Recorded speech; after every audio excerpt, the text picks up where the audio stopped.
Patty, do you want chicken? Where'd she go? No thanks. For the foreseeable future, one last dinner together at their home for this family in rural Oregon, accompanied by a prayer for an unexpected challenge that has uprooted their lives. Thank you for all the blessings that you've given us, and thank you for the challenges that you've brought us, and thank you for helping us overcome them. When Alicia and Shane Alderson decided to expand their family, they didn't expect the maternity ward at their local hospital in Baker City, Oregon, to suddenly shutter, leaving them 40 miles from the nearest hospital with a labor and delivery unit. Got my hospital bag, yeah. At age 45, Alicia Alderson decided that she couldn't risk being far from a maternity ward in case of an emergency.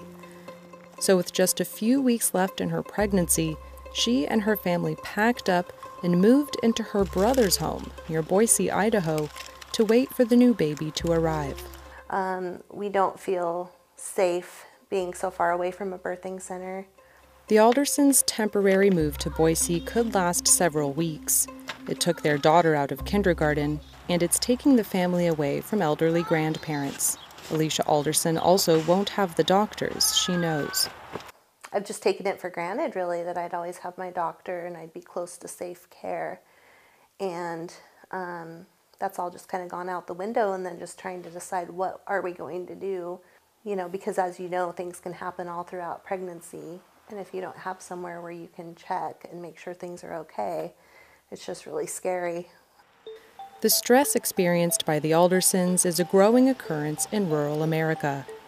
The American Hospital Association says at least 89 obstetric units closed in rural hospitals between 2015 and 2019, and more have shut down since. As a result, fewer than half of rural hospitals have maternity units. To just shut this kind of service down, it isn't safe. Hospital officials cite a decreasing number of births, staffing issues, and low reimbursement rates for people on Medicaid, the federal health insurance program for low-income people. They say these factors have combined to make maternity units unsustainable. But across the country in Tennessee, there is an example of a possible solution for maternity care deserts. Freestanding, midwife-led birth centers are gaining ground as one answer to maternity needs in rural areas. A more wise and effective way to kind of triage people is midwives do all the normal and obstetricians do the high risk. And that's how it is in a lot of European countries. And then you're getting the appropriate level of care for what their risk is. They're high quality, low cost. So in terms of cost, that's a huge savings. At the Farm Midwifery Center in Tennessee, expectant mothers get help, advice, support from other moms, and checkups. But in case of some serious problems or emergencies, midwife centers rely on hospitals.